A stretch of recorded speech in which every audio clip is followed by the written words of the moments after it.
एकदा का माणसाच्या डोक्यावर वासनेची धुंदी चढली की त्याला कशाचंही भान राहत नाही. त्याची विचार करण्याची शक्ती ही क्षीण होऊन बसते. त्याला रक्ताच्या नात्याचाही विसर पडलेला असतो.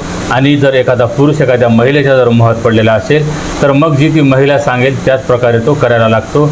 महिला सूत्रधार असते तर हा एखाद्या कठपुतळीसारखा तिच्या सांगण्यावरून हा नाचत असतो. मग याला रक्ताचं नातंही कळत नाही किंवा मग आपल्या पोटची मुलंही कळत नाहीत. आजची घटना अशाच प्रकारची आहे. एक 18 ते 19 वर्षाचा तरुण मुलगा ज्याच्या ओठावर अजून मिसरूटसुद्धा आलेलं नव्हतं, याला याच्या 25 वर्षाच्या वहिनीने शारीरिक सुखाची चटक लावलेली होती. आणि मग यानं कधी पाहिलेलं नव्हतं. आणि जेव्हा आता याला वहिनीकडून शारीरिक सुख मिळत होतं तर याला सर्वस्व काही त्याची वहिनी वाटत होती. वहिनी जे काही सांगेल ती त्याला पूर्व दिशा वाटत होती. वहिनीसाठी तो काहीही करायला तयार होत होता. शेवटी वहिनीने एके दिवशी आपल्या या कोवळ्या दिराकडून आपल्याच नवऱ्याची हत्या करायचा आदेश दिला. आणि त्याचप्रमाणे हा 18 ते 19 वर्षाचा तरुण ज्याला अजून काही संसाराचं ज्ञान नाही किंवा प्रपंचाचं काही ज्ञान नाही, अशा मुलानं आपल्या वहिनीचं ऐकलं आणि त्यानंतर आपल्या भावावर एखाद्या शत्रूप्रमाणे असे निर्घुण पद्धतीने निर्दय पद्धतीने धारदार शस्त्राने वार केले आणि त्याला आपल्या रस्त्यातून दूर केलं. काय आहे ही संपूर्ण घटना हे आपण या व्हिडिओमध्ये सविस्तर पद्धतीने पाहूया. त्यासाठी हा व्हिडिओ शेवटपर्यंत नक्की बघा. रामराम मंडळी, स्वागत आहे तुम्हा सर्वांचं पुन्हा एकदा आपल्या मराठी यूट्यूब चॅनलमध्ये. मंडळी, घटना आहे आपल्याच महाराष्ट्र राज्याचा पुणे जिल्हा आहे आणि पुणे जिल्ह्याचं एक पोलीस स्टेशन आहे दिग्गी. आणि या दिग्गी पोलीस स्टेशन अंतर्गत एक गाव आहे चरोली गाव आळंदीमध्येच काही समाविष्ट झाल्यासारखं आहे. म्हणजेच आळंदी पुणे रोडवरच हे चरोली गाव आहे. आणि या चरोली गावामध्ये एक कुटुंब राहत होतं. दादाजी लकडे, त्यांची 2 मुलं, एक धनु लकडे, एक दुसरा सोमनाथ लकडे. अशा प्रकारे यांचं हे हस्तखेळतं कुटुंब होतं. मागील 4-5 वर्षापूर्वी धनु लकड्याचं लग्नाचं वय झालेलं होतं. तो तारुण्यात आलेला होता. त्यासाठी त्याच्या आईवडिलांनी त्याचं शीतल नावाच्या मुलीसोबत लग्न करून दिलेलं होतं. आणि आता 4-5 वर्षे लग्नाला झाली. सुरुवातीचे वैवाहिक आयुष्याचे दिवस खूप मौजमजेत चाललेले होते, आनंदात चाललेले होते. आणि यांच्याकडं वडिलोपार्जित काही शेळ्या मेंढ्या होत्या. जशा प्रकारे काही आजोबा वडील शेळ्या मेंढ्या चारत असायचे त्याच प्रकारे मग जो हा धनु लकडे होता याच्यावरही आता कुटुंबाची जबाबदारी आलेली होती, पत्नीची जबाबदारी आलेली होती, आईवडिलांची जबाबदारी होती. आणि एक लहान भाऊ जो 18 ते 19 वर्षाचा होता, तो कधी शाळेत जात असायचा. मग शाळेतून सुट्टी मिळाली तर मग त्याला मेंढ्या चारण्यामध्ये तो मदत करत असायचा. या सर्व काही लोकांची जबाबदारी जो घराचा मोठा मुलगा होता धनु लकडे याच्यावर आलेली होती. ह्याच कारणाने तो मग आता सकाळपासून संध्याकाळपर्यंत आपल्या शेळ्या मेंढ्या घेऊन तो रानावनात भटकत असायचा. त्यांना चारून तो परत संध्याकाळी घरी येत असायचा. असाच तो आपल्या कामामध्ये नेहमीप्रमाणे व्यस्त असताना 4 जुलै 2025च्या दिवशीसुद्धा तो सकाळून आपल्या मेंढ्या घेऊन काही शेतशिवारामध्ये चारण्यासाठी गेलेला होता. पण संध्याकाळी तो परत घरी आलाच नाही. त्याच्या शेळ्या मेंढ्याही निर्जन स्थळी उभ्या होत्या. त्यानंतर त्याच्या वडिलांनी जाऊन शेळ्या मेंढ्यांचा शोध घेतला आणि त्यानंतर त्याच्या मुलाचाही शोध घेण्याचा प्रयत्न केला. पण जो धनु लकडे होता हा काही त्याच्या वडिलांना किंवा त्याच्या भावाला सापडला नाही. त्यानंतर त्यांनी शेळ्या मेंढ्या घरी आणल्या. रात्रभर त्याची वाट पाहिली पण तो काही घरी आलाच नाही. दुसऱ्या दिवशी 5 जुलै 2025च्या दिवशी ट्रायल्स वर्ल्ड सिटी अशी एक सोसायटी आहे आणि ही सोसायटी थोडीशी एकांतामध्ये आहे. जवळपास काही घरं नाहीत आणि अशा ठिकाणी ही सोसायटी आहे. आणि त्या सोसायटीच्या आजूबाजूला काही झाडी झुडपं आहेत. या सोसायटीला जे मुख्य द्वार आहे तिथून काही अंतरावर ही सोसायटी आहे आणि मुख्य द्वाराजवळ झाडी झुडपं आहेत. तिथं एक सिक्युरिटी गार्ड असायचा आणि त्या सिक्युरिटी गार्डला काहीतरी असं जाणवलेलं होतं की या झाडी झुडपामध्ये काहीतरी संशयित वस्तू पडून आहे. कुत्रे जात होती आणि काही कुत्र्यांचा तिथं खूप काही असा आक्रोशसुद्धा उठलेला होता. त्यानंतर हा जो सिक्युरिटी होता त्या झाडी झुडपामध्ये गेला आणि पाहतो तर तिथं काय एका पुरुषाचा मृतदेह पडलेला होता. त्या सिक्युरिटी गार्डने लगेच याची माहिती पोलिसांना दिली. पोलिसांची टीम घटनास्थळी दाखल झाली आणि त्यानंतर मग पाहतात तो मृतदेह ताब्यात घेतला, पोस्टमॉर्टमसाठी पाठवला. मृतदेह रक्ताच्या थारोळ्यात पडलेला होता. त्याच्यावर काही धारदार शस्त्राने वार केले गेलेले होते ज्यामध्ये तो गंभीररित्या जखमी झालेला होता आणि ज्यामध्ये त्याचा मृत्यू झालेला होता. आता हा कोण व्यक्ती आहे आणि हा राहणारा कुठला आहे, पोलिसांना आता त्याची ओळख पटवायची होती. ह्यामध्ये धनु लकडेचे वडील, त्याचा भाऊ त्याचा शोध घेतच होते. एवढ्यामध्ये त्यांनाही कळालं की या सोसायटीजवळ एक मृतदेह सापडलेला आहे। त्यानंतर मग त्याचे वडील, त्याचा भाऊ, त्याचं कुटुंब तिथं जाऊन पोहोचलं आणि पाहतात तर काय, धनु लकडेचाच तो मृतदेह होता। जेव्हा धनु लकडेच्या मृतदेहाकडे पाहिलं तेव्हा कुटुंबियांचा आक्रोश उठलेला होता। पत्नी शीतल ही सुद्धा रडून बेहाल होती, त्याचे वडील, आई वडील, अशा प्रकारे सर्वांचा काही आता आक्रोश उठलेला होता। पोस्टमॉर्टम झाला। पोस्टमॉर्टमच्या रिपोर्टमध्ये ते ज्या प्रकारे दिसत होतं हे तर काही सांगायची वेगळी गोष्ट नव्हती। उघड होतं की त्याच्यावर धारदार शस्त्राने वार केले गेलेले होते आणि त्याची हत्या झालेली होती। मग आता ही हत्या कोणी केली असावी, पोलिसांसमोर हा प्रश्न होता। त्यानंतर मग आता ज्या प्रकारे आता कुटुंबियांकडून पोलिसांमध्ये तक्रार दिली जाते, त्याच प्रकारे यांच्या कुटुंबातून जो लहान मुलगा होता, धनु लकडेचा लहान भाऊ सोमनाथ लकडे, यानं पोलिसांमध्ये तक्रार दाखल केली की याच्या भावाची कुणीतरी हत्या केलेली आहे। काल संध्याकाळी तो बेपत्ता झाला होता, पण आज सकाळी त्याचा मृतदेह सापडलेला आहे। अशा प्रकारे आता भावाने फिर्याद दिलेली होती। पोलीस चौकशी करत होते, जवळपासचे CCTV फुटेजही पाहून शोधून पाहिले, पण पोलिसांच्या हाती काही सुगावा लागत नव्हता। मग अशाच प्रकारे काही हे तपासचक्र जे होतं हे पुढे चाललेलं होतं। ह्यामध्येच मग पोलिसांना काहीतरी संशय वाटत होता। पोलिसांनी सखोल तपास केलेला होता। त्याचे कोणी शत्रूही नव्हते, त्याचं कोणाशी वादविवाद नव्हतं किंवा यांचा कोणाशी भांडणतंटा नव्हता। मग याला कोणी लुटण्यासाठी किंवा याच्या जवळून काही वस्तू चोरून नेण्यासाठी जरी याची हत्या केली असती तर याच्याकडे काही दिशा मौल्यवान वस्तूसुद्धा नव्हत्या। मग याची हत्या करण्यामागचं कारण पोलिसांनी शोधून काढलं। त्यानंतर मग पोलिसांनी जो याचा लहान भाऊ आहे सोमनाथ, याला ताब्यात घेतलं। हा खूप जास्त समोर करत होता। पोलिसांना वारंवार त्या आरोपीसाठी त्याला शोधून काढण्याचा पोलिसांना आग्रह करत होता, विनंती करत होता। पोलिसांनी यालाच ताब्यात घेतलं आणि ताब्यात घेतल्यानंतर पोलिसांना काही असं CCTV फुटेजमध्येही आढळून आलेलं होतं। याच्यामध्ये काहीतरी पोलिसांना संशय वाटत होता। त्यामुळेच पोलिसांनी याला ताब्यात घेऊन जेव्हा सक्तीने विचारपूस केली त्यावेळेस यानं जे काही प्रकार घडलेला होता हे सांगायला सुरुवात केला की यानंच त्याच्या भावाची हत्या केलेली आहे। आता भावाने सख्या भावाची हत्या केलेली आहे, ती वडील भावाची। मोठा भाऊ 30 वर्षाचा तर हा अजून 18 ते 19 वर्षाचा होता। घरामध्ये त्याची पत्नी, मुलं होते। अशा प्रकारे त्याचा प्रपंच असताना यानं त्याची हत्या का केली, आता हा प्रश्न पोलिसांसमोर होता। पोलिसांनी जेव्हा मग याचं कारण विचारायला सुरुवात केली त्यावेळेस त्यानं सांगितलं की त्याच्या वहिनीसोबत अनैतिक संबंध होते। जसे की आता मागील 4-5 वर्षापूर्वी धनु लकडेचं शीतलसोबत लग्न झालेलं होतं। लग्नाच्या सुरुवातीचे काही वैवाहिक आयुष्याचे दिवस होते हे खूप मौजमध्ये चाललेले होते, आनंदात चाललेले होते। पत्नीला जे काही तिच्या नवऱ्याकडून अपेक्षा होत्या सुरुवातीला तर हे काही संपूर्ण पूर्ण होत होत्या, पण हळूहळू जे काही आता पती पत्नीचं हे प्रेम होतं एकमेकांवरचं कमी होत चाललेलं होतं।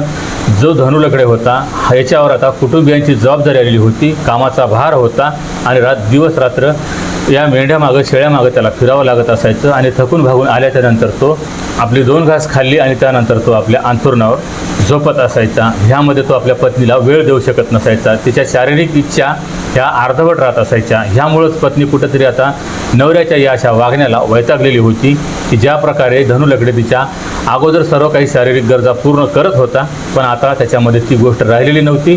तो आता पत्नीपासून दूर झाल्यासारखं त्या महिलेला वाटत असायचं। आणि इकडं घरामध्ये एक तरुण मुलगा जो की आता 18 ते 19 वर्षाचा होता, तारुण्यात आलेला होता आणि हा आता या महिलेला थट्टामस्करी करत असायचा।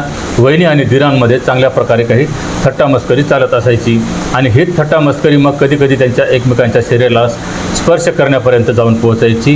ह्यामध्येच मग महिलेच्याही भावना आपल्या दिरावर उफाळून आल्या।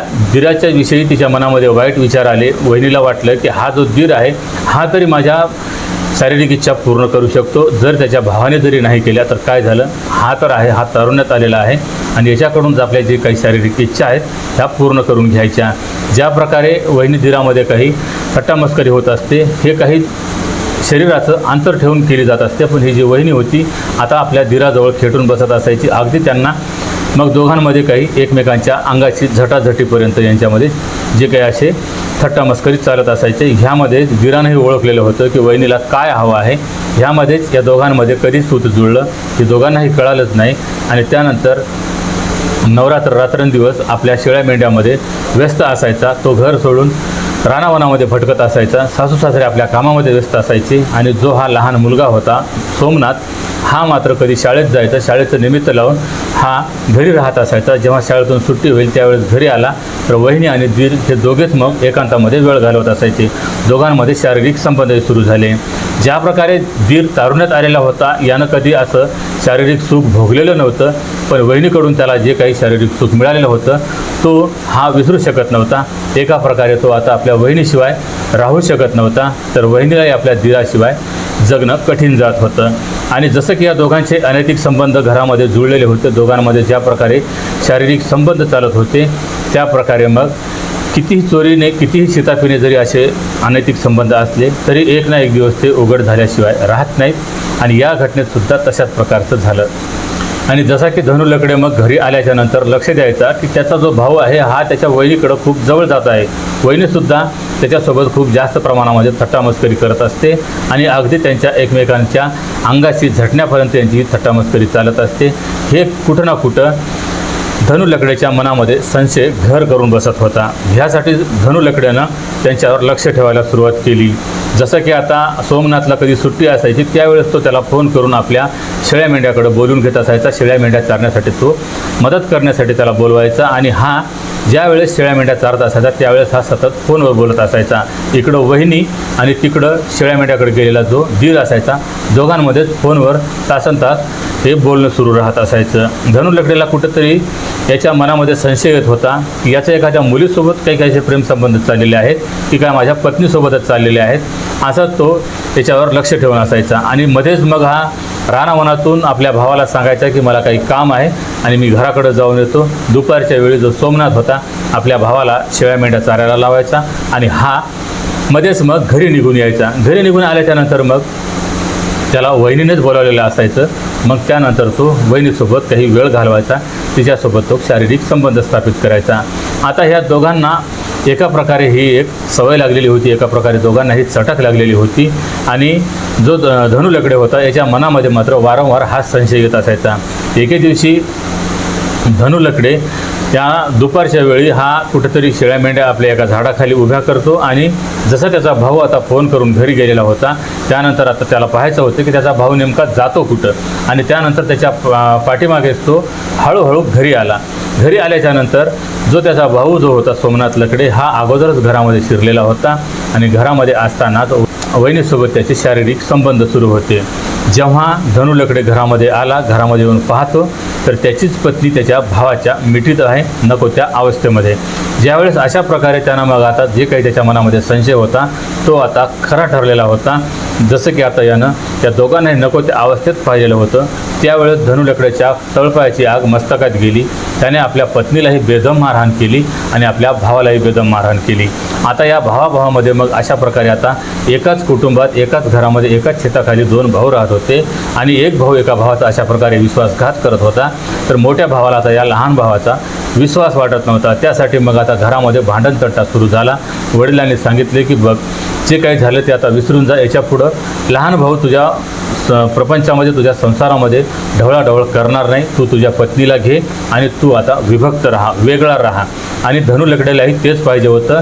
ज्या प्रकारे वडिलांनी सांगितलं त्याच्या अगोदरच तो म्हणत होता की मला सुद्धा आता माझ्या पत्नीला घेऊन वेगळं राहायचं आहे. मुलं बाळ झाल्यामुळं तो आपल्या पत्नीलाही सोडू शकत नव्हता आणि ही आपलेच दात आणि आपलेच ओठ अशा प्रकारे ही घटना झालेली होती. त्यासाठी तो आता फक्त भावापासून आपल्या पत्नीला दूर करावं, आपल्या भावापासून आपण दूर राहावं, हेच त्याचा उद्देश होता. त्यानंतर तो आपल्या पत्नीला घेऊन वेगळं राहत होता आणि ह्यामध्येच मग तो वारंवार आपल्या पत्नीवर लक्ष देऊन असायचा.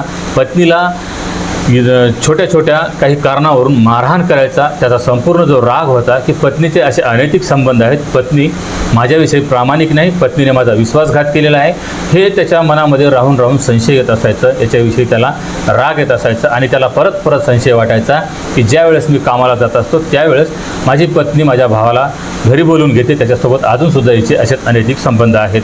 आणि तेही खरंच होतं. जसा हा दिवसभर रानावनामध्ये भटकायचा त्यावेळेस वहिनी आपल्या धीराला घरी बोलून घ्यायची आणि त्यानंतरसुद्धा मग या दोघांमध्ये अशाच प्रकारे शारीरिक संबंध होत असायचे. आता हे दोघेही एकमेकांशिवाय राहू शकत नव्हते. इकडं तर जो धनु लकडे होता या दोघांवरही रोकटोक करत होता, दोघांवरही लक्ष ठेवून होता, दोघांचा विरोध करत असायचा. पण हे दोघांना मात्र आता एकमेकांशिवाय करमत नव्हतं. वहिनीने आता विचार केला की ज्या प्रकारे आता एक तरुण मुलगा आपल्या हाती लागलेला आहे, तो माझ्या सर्व काही गरजा पूर्ण करत आहे आणि आता माझा नवरा मध्येच माझा अडसर निर्माण करत आहे, त्यासाठी आता माझ्या नवऱ्याचाच काहीतरी काटा काढावा लागेल. इथपर्यंत तिनं हे विचार केलेला होता आणि याच्याबद्दल तिनं आपल्या दिरालासुद्धा सांगून दिलं. दिराला सांगितलं. दिरानं जेव्हा ऐकलं तर दिरालाही तेच पटलं. दिराला एका प्रकारे वहिनीच्या शरीराची एवढी चटक लागलेली होती, तिच्या वासनेमध्ये तो एवढा काही आंधळा झालेला होता, त्याच्या डोक्यावर एवढं काही ह्या वासनेचं भूत चढलेलं होतं की त्याला रक्ताच्या नाद्याचा विसर पडलेला होता. वहिनी तर बाहेर करून आलेली आहे, तिचं आपल्या घराशी काही रक्ताचं नातं नाही किंवा आतड्याचं नातं नाही, पण ती लग्न करून आपल्या भावासोबत या घरामध्ये आलेली आहे. तिला तर आपल्या भावाची दया येणार नाही, पण मी तर माझ्या सख्या भावाला अशा प्रकारे मारायचं हे कसं विचार करावं, अशा प्रकारे त्याच्या मनामध्ये विचार आला नाही. त्याला फक्त त्याचा भाऊ आता त्याच्या प्रेमाच्या नावाखाली हे अनैतिक संबंध चालत होते, वासनेचा खेळ चालत होता. या वासनेच्या खेळामध्ये अडसर वाटत होता. ह्यासाठी मग त्यानं आपल्या भावाचा काटा काढायचं ठरवलं आणि ज्या प्रकारे मग वहिनीनं सांगितले की कोणत्याही परिस्थितीमध्ये तू याला संपव, त्यानंतर आपल्या दोघांमध्ये कोणीही रोकटोक करणार नाही, मग आपण दोघेही सोबत राहूया, मौज मजेत पुढील आयुष्य जगूया. मग भावानेही तेच ठरवलं आणि भाऊ आता एकटा कुठे भेटेल अशी तो संधी शोधत होता. आणि त्यानंतर मग त्याला कळालं की 4 तारखेच्या दिवशी तो असाच काही दूर रानावनामध्ये शेळ्या चारण्यासाठी गेलेला आहे. वहिनीनेही दिराला सांगितले की आजचा दिवस चांगला आहे, आज त्याच्यासोबत कोणीही नाही आणि तू आज जाऊन त्याचा कोणत्याही परिस्थितीमध्ये काटा काढ. दिरानेही वहिनीचं ऐकलं. तो खांद्यावर कुऱ्हाड टाकून काही धारदार शस्त्र सोबत घेऊन भावाच्या शोधामध्ये निघाला आणि जसा की झाडीझुडपामध्ये हा भाऊ शेळ्या मेंढ्या चारत होता. तर 4 तारखेच्या संध्याकाळी, जसं की आता संध्याकाळ होत आलेली होती, काहीच वेळात सूर्य मावळणार होता आणि थोडासा काही अंधकार पसरत होता. ह्यामध्येच आता याने संधी शोधली. जवळपास कोणीही नव्हतं. त्यानंतर जो लहाना भाऊ होता सोमनाथ, हा हळूच आपल्या भावाच्या पाठीमागं दबक्या पावलाने, चोर पावलाने हळूहळू त्याच्या जवळ जाऊन पोचला आणि जसा हा जवळ गेला त्यानं मागचा पुढचा विचार न करता जी आपल्या हातामध्ये कुऱ्हाड आणलेली होती त्या कुऱ्हाडीने आपल्या भावाच्या डोक्यात घातली. मोठा भाऊ तो आपल्या कामामध्ये व्यस्त होता, त्याचं आपल्या लहान भावाकडेही लक्ष नव्हतं. ह्यामध्ये जेव्हा मोठ्या भावाच्या डोक्यात कुऱ्हाड बसली तो जागीच कोसळला. त्यानंतर मात्र लहान्या भावानं जराही वेळ न गमावता त्याच्यावर वारंवार पाठोपाठ त्याच्यावर वार करायला सुरुवात केली. अक्षरशः मोठा भाऊ रक्ताने नहाला होता, रक्तानं माखला होता, तरी मोठ्या भावाला त्याच्यावर दया नाही आली. आणि त्यानंतर जेव्हा त्याचा प्राण निघून गेला त्यानंतर मात्र हा जो लहान भाऊ होता हा जागेवरून फरार झाला. आणि त्यानंतर तो घरी जाऊन असा काही राहत होता की जसं काही घडलेलंच नाही. वहिनीला त्यानं सांगितलं की आपल्या रस्त्यातला काटा दूर झाला आहे, आता तुम्ही निश्चिंत राहा. अशा प्रकारे आता या दोघांनी जे काही षड्यंत्र होतं हे रचलेलं होतं, दोघांनी आखलेली योजना होती. 25 वर्षीय वहिनीच्या सांगण्यावरून या 19 वर्षीय तरुणानं दिरानं आपल्या सख्या भावाची अशा प्रकारे या अनैतिक संबंधामध्ये हत्या केली. तर मंडळी, आता जे वहिनी आहेत, दीर आहेत, दोघांनाही पोलिसांनी अटक केलेली आहे, त्यांच्यावर गुन्हा नोंद केलेला आहे. दोघेही आता तुरुंगवास भोगत आहेत.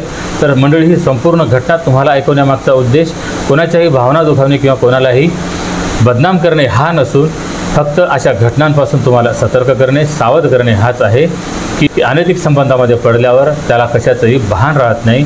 तो एवढा काही आंधळा झालेला असतो की त्याला रक्ताच्या नात्याचाही विसर पडलेला असतो आणि हेच घटनेवरून आपल्याला या कळते. तर मंडळी, या संपूर्ण घटनेबद्दल तुम्हाला काय वाटते, तुमच्या प्रतिक्रिया कमेंटमध्ये अवश्य कळवा. आणि जर हा व्हिडिओ ही माहिती आवडली असेल तर व्हिडिओला लाईक आणि चॅनलला सबस्क्राईब करायला विसरू नका. भेटूया पुन्हा एका अशाच नवीन व्हिडिओमध्ये. तेव्हा सतर्क राहा, सावध राहा, सुरक्षित राहा. जय हिंद, जय महाराष्ट्र.